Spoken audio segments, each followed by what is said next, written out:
নমস্কার বন্ধুরা, আজ আমি করছি পোলট্রির মাংস, কিন্তু একটু অন্য রকম করে।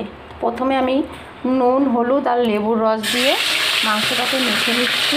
নিয়ে তেল গরম করে একে একে সবগুলো ভেজে নিচ্ছি।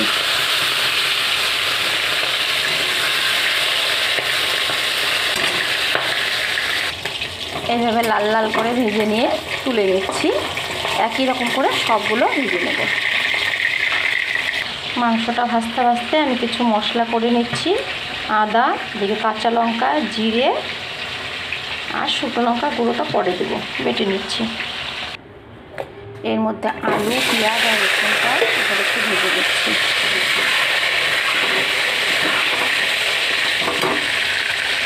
আলু পেঁয়াজগুলো ভাজা হয়ে গেছে, রসুন আমি এবার উঠিয়ে নিচ্ছি। এগুলো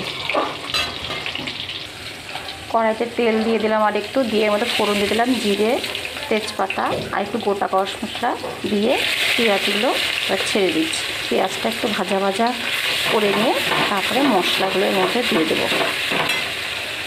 পেঁয়াজটা বেশ বাদামি বাদামি করে ভাজা হয়ে গেছে। এর মধ্যে সমস্ত রকমের মশলাগুলো একবার দিলাম। আদা, পেঁয়াজ, রসুন, কাঁচা লঙ্কা, জিরে, লবণ, হলুদ একসঙ্গে দিয়ে এটাকে এখন ভালো করে কষাবো। যতক্ষণে মশলা থেকে তেলটা বেরিয়ে না আসছে ততক্ষণে আমি এটাকে কষাতে থাকবো। একটু কালারের জন্য লাল শুকনো লঙ্কা গুঁড়ো দিয়ে দিচ্ছি।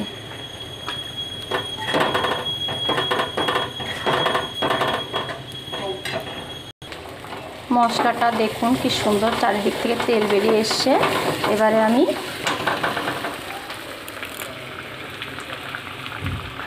এই মাংসটা এর মধ্যে দিয়ে দিচ্ছি।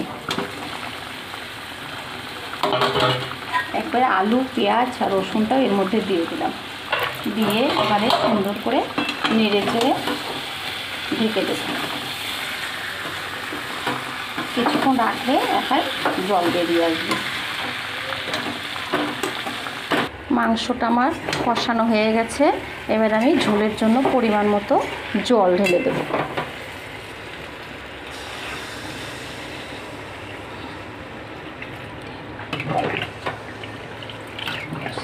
এখন এটাকে আমি কিছুক্ষণ ফোটানোর জন্য ছেড়ে দিচ্ছি। ঝোলটা ফুটে উঠেছে, একটু ঝোলঝোলি রাখবো। বেশ ঝোল দিয়ে ভাত মাখলে বেশ ভালো লাগবে না, তাই ঝোল রাখবো। এটা ভাত দিয়ে খাবো দুপুরে। এই হয়ে গেছে। এর মধ্যে আমি এখন একটু গরম মশলা বাটা দিয়ে নামিয়ে নিচ্ছি। রেসিপিটি যদি ভালো লাগে অবশ্যই লাইক এবং সাবস্ক্রাইব করে আমার পাশে থাকবেন বন্ধুরা। ধন্যবাদ।